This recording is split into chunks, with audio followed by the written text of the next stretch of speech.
온타리오주의 백신 접종 예약이 오는 3월 15일부터 시작됩니다. 오늘 온주 정부는 예약 시 우편번호를 입력해 집에서 가장 가까운 접종소가 뜨면 가능한 접종 시간을 예약하면 된다고 밝혔습니다.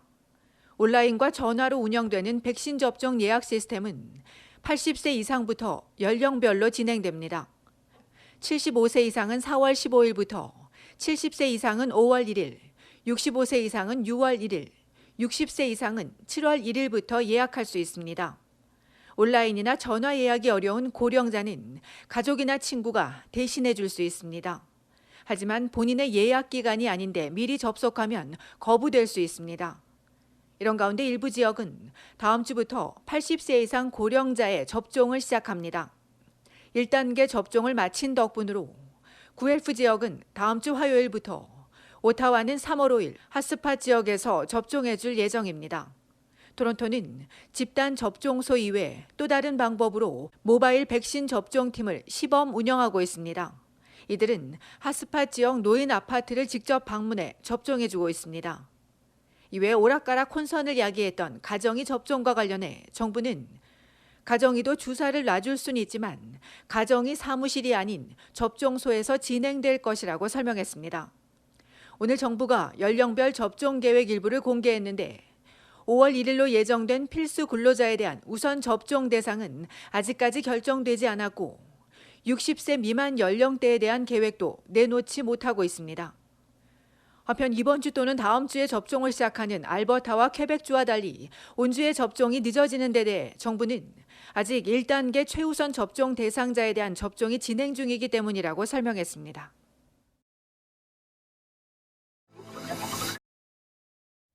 코로나 팬데믹으로 지난해부터 급락하고 있는 월세가 올해 말에는 다시 상승할 것이란 전망이 나왔습니다. 렌탈다CA와 불펜 리서치사가 발표한 2021 임대시장 전문 보고서에 따르면 올해 말 전국의 평균 월세가 전년 대비 3%가량 오를 전망입니다. 온타리오주 토론토가 4%, 브리티시 콜롬비아주 밴쿠버 3%, 퀘벡주 몬트리올은 6% 오르고 알버타주 캘거리는 변동이 없을 것으로 예상됩니다. 보고서는 월세 하락세가 올 4에서 5월까지 이어지다 하반기부터 서서히 상승하게 될 것으로 내다봤습니다. 특히 캐나다 데이를 기점으로 국경이 열리고 이민자와 학생, 여행자들이 다시 캐나다 주요 도심에 유입되면서 도시 임대 시장이 활기를 되찾게 될 것이라고 기대했습니다.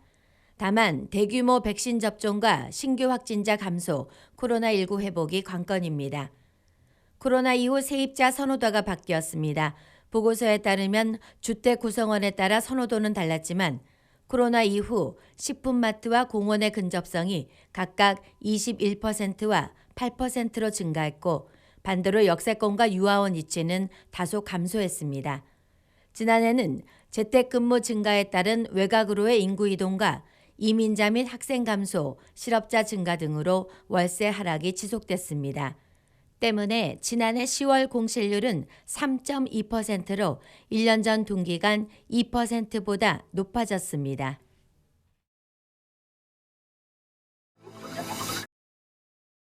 현대자동차가 전기차 8만여 대의 배터리를 무상 교체하기로 발표했습니다. 리콜 모델은 현대차의 코나 전기차 7만 5천여 대와 일렉시티 전기버스, 아이오닉 전기차를 포함해 8만 1,700여 대에 이릅니다. 리콜 전기차 모델에서 충전 중 불이 나는 겁니다. 코나가 나온 2018년 이후 캐나다에서 2건, 핀란드와 오스트리아에서 각각 1건씩, 이외 한국에서도 11건의 화재가 났습니다.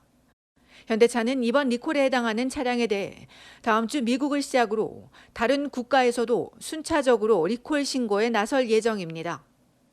이들 차량은 2017년 9월부터 2019년 7월까지 LG 에너지 솔루션이 중국 난징 공장에서 제작한 배터리를 탑재했는데 셀 제조 불량으로 인한 화재 가능성이 확인됐습니다.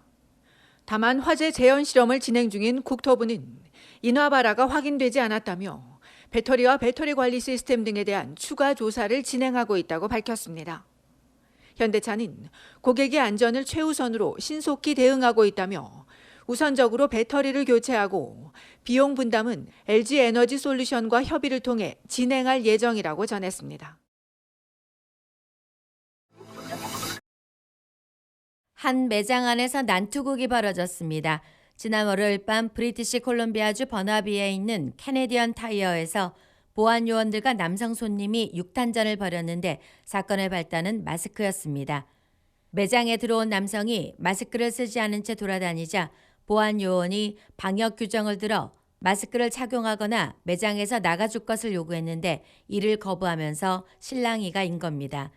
남성이 자신을 건드리지 말라며 강하게 저항하자 보안 요원 5명이 달려들어 남성을 쓰러뜨린 뒤 목을 조르며 강제 제압했습니다. 손님이 찍어 올린 동영상에서 목이 졸린 남성은 숨을 쉴 수가 없다고 반복했습니다. 이날 손님을 제압하는 과정에서 한 보안 요원은 수갑을 들어 채우려 하기도 했습니다. 결국 버나비 연방경찰이 사건 조사에 착수했는데 경찰은 보안 요원 여럿이 남성에게 주먹질을 당했다는 신고를 접수했다며 이 남성을 체포해 조사 중이라고 전했습니다. 이어 보안 요원의 과잉 진압이 있었는지 사건이 처음 어떻게 시작됐는지 등을 중점 조사할 계획이라고 덧붙였습니다. 버나비 경찰은 손님이 찍어 올린 동영상과 매장 내 폐쇄 회로 등을 종합해 사건을 수사할 방침이라고 밝혔습니다.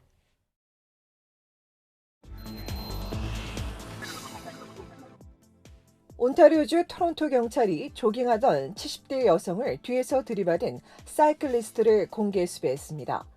경찰에 따르면 지난해 12월 20일 오전 10시쯤 비벌리 스트리트 남쪽 방면으로 조깅하던 76세 여성이 반대편에서 질주해오는 자전거를 간신히 피해 조깅을 이어가는데 잠시 뒤 뒤쪽에 다시 나타나 여성을 들이받아 도로에 쓰러뜨리곤 머리를 발로 찬 뒤 세실 스트리트 방면으로 도주했습니다.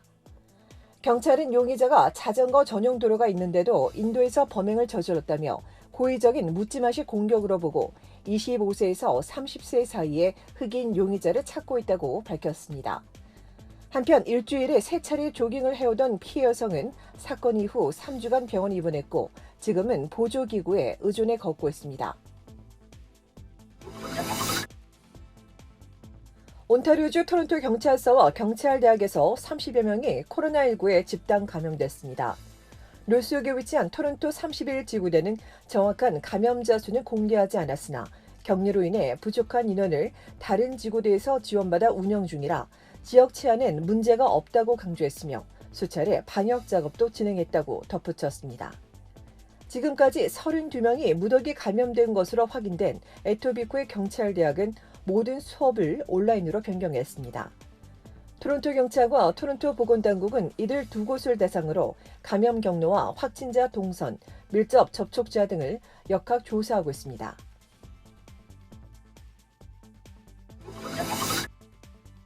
브리티시 콜롬비아주 정부가 코로나19 대규모 백신 접종을 위한 의료 인력을 충원한다고 밝혔습니다. 정부는 향후 170여 개 집단 접종소에서 주사를 놔줄 인력 수백여 명이 필요하다며 치과의사와 은퇴한 간호사, 조산사와 약사 보조원을 모집하고 있다고 밝혔습니다. 정부가 다음 주 월요일 80세 이상 고령자에 대한 백신 접종 계획을 발표할 예정인 가운데 BC주의 80세 이상 고령자는 주 전체 인구의 5%인 23만 7천여 명으로 이 가운데 요양시설 거주민들은 이미 백신 접종을 마친 것으로 알려졌습니다. 보건당국은 백신 접종 덕분에 장기요양원 집단 감염 사태가 줄고 일일 사망자 수도 1명으로 급락해 반가운 소식이지만 신규 확진자가 559명이 나와 다시 증가하고 있다고 우려했습니다.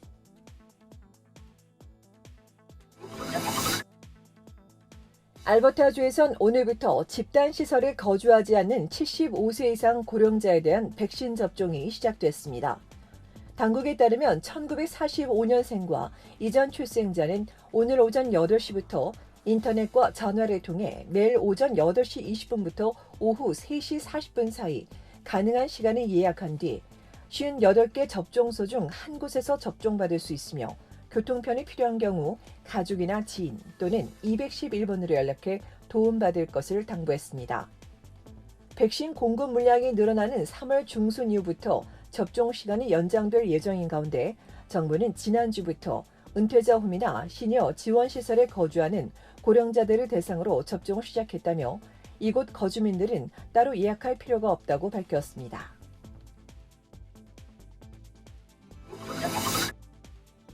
다음 달부터 캐나다 각 가정에 아무것도 적히지 않은 빈 우편 엽서가 도착될 예정입니다. 코로나19 사태로 보고 싶어도 만날 수 없는 가족이나 지인에게 마음과 정을 실어 보내라는 의미로 캐나다 포스트가 1,350만 장을 만들어 오는 3월 1일부터 각 가정에 배달해 줄 예정입니다. 캐나다 포스트는 사람들 사이의 교류가 정신건강과 웰빙 등의 필수인 만큼 모든 사람들이 안전하게 소통하며 관계를 돈독히 할 수 있는 방법을 제공하고 싶었다며 빈 우편 엽서에 마음을 적어보내면 국내인 경우 우표를 붙이지 않아도 배달해 준다고 밝혔습니다.